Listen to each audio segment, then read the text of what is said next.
Hayes FM 91.8.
The answer to Guess the Connection this week is...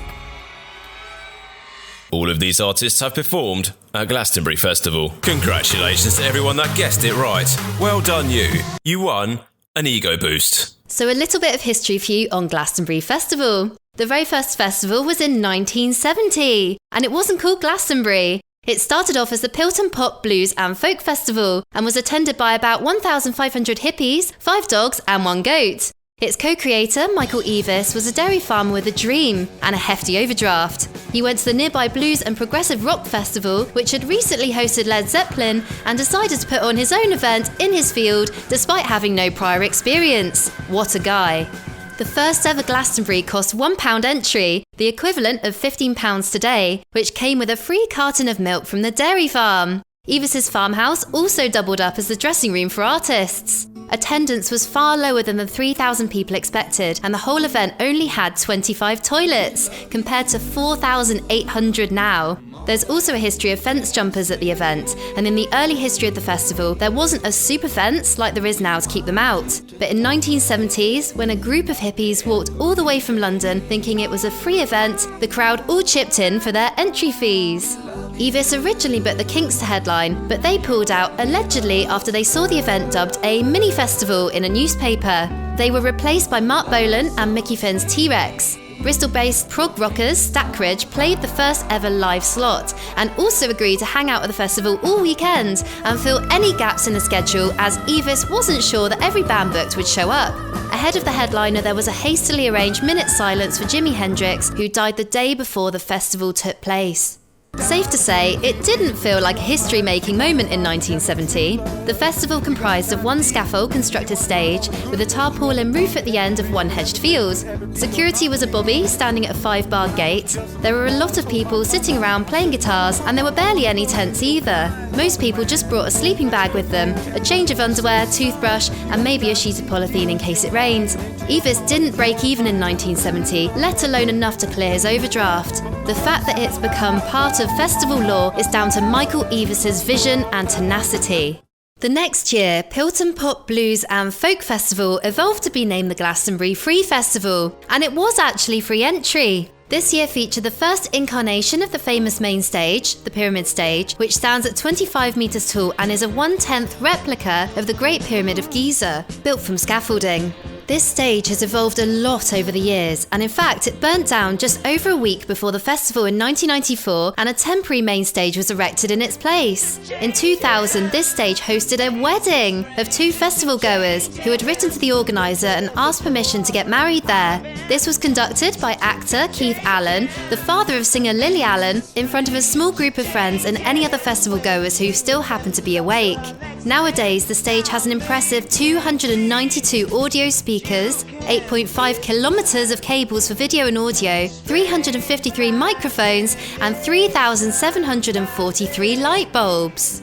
In 1981, Michael Eavis made his first profit from the festival and donated £20,000 of this to charity. Ever since, there have been charitable donations, and the main beneficiaries now are Oxfam, Greenpeace and WaterAid, who provide volunteers to work at the festival in exchange for free entry. The festival organisers have in fact continued to push a green agenda and introduced many eco-friendly measures over the years. In 1994, a 150 kilowatt wind turbine was sited, which provides some of the festival power. The Love the Farm Leave No Trace campaign in 2007 gently encouraged revellers to respect the environment and clean up after themselves, with the introduction of free biodegradable tent pegs for campers. 2008 saw the introduction of bio-tractors running on waste vegetable oil, which now provides an astonishing over 27 megawatts of power to the whole site, enough to power the city of Bath. In 2019, organisers confirmed there would be a bottle ban for all bars, traders and backstage areas to encourage the use of refillable water bottles at the water kiosks and decrease plastic waste. Woke up this morning, can't shake the thunder from last night. One of the biggest issues for an outside festival is the exposure to the elements, and one of Glastonbury's renowned trademarks in bad weather years is its mud. With a history of flash floods leaving parts of the site under more than 4 feet of water and music tents being struck by lightning, the 2005 festival saw the introduction of flood defences, coming in at a premium of £750,000. The 2007 festival still had issues though, and 32 people allegedly required a trip to hospital because of mud-related accidents. The same year saw some cars having to wait 9 hours to exit the festival because of poor driving conditions on some of the temporary roads. Not really surprisingly, a run of a few years of bad weather put a few people off going in 2008, and a day before the festival began, Michael Eavis announced there were still 3,000 tickets left remaining, which could be purchased from the major branches of HMV. Although the weather will always remain a risk, the sellout rate of tickets in most recent years shows the atmosphere of Glastonbury Festival is worth it, even with the potential for mudslides, mountains of lost wellies, and leaky tents. Glastonbury was supposed to be celebrating its 50th anniversary this year. Kendrick Lamar, Paul McCartney, Taylor Swift and Diana Ross headlining, with 135,000 tickets selling out in just 34 minutes when they were released last October. But on March the 18th, it was announced by the festival that it's now on hold until 2021 due to the pandemic. It's not all bad news though, as the BBC has announced it will celebrate Glastonbury over the 24th to the 28th of June weekend, when the festival was supposed to take place, and bring amazing performances for you to enjoy from the comfort of your own home. If you can't wait that long, the Glastonbury website has some great content to browse, including photos from past years. I must say the 1970s ones are pretty epic to check out. Michael and Emily Evis also released a book in 2019 called Glastonbury 50, the official story of Glastonbury Festival, which has over 400 5-star ratings online.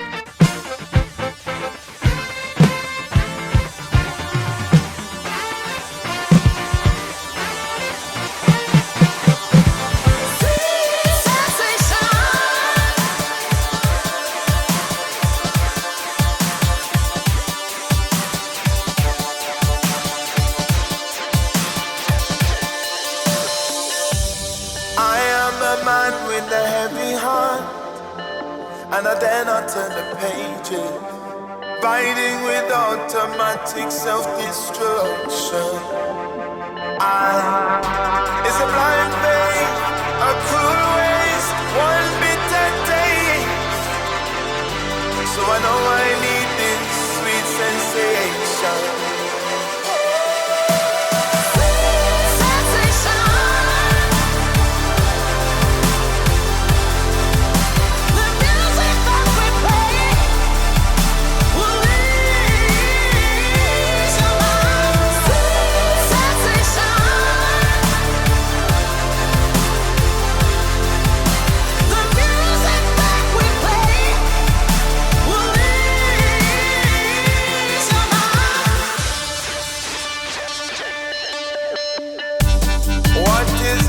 Now to do with his mind when it's working overtime. The best I can do is now dance with the devil. I keep my soul safe. I won't waste this time and space. So I know I need this sweet sensation.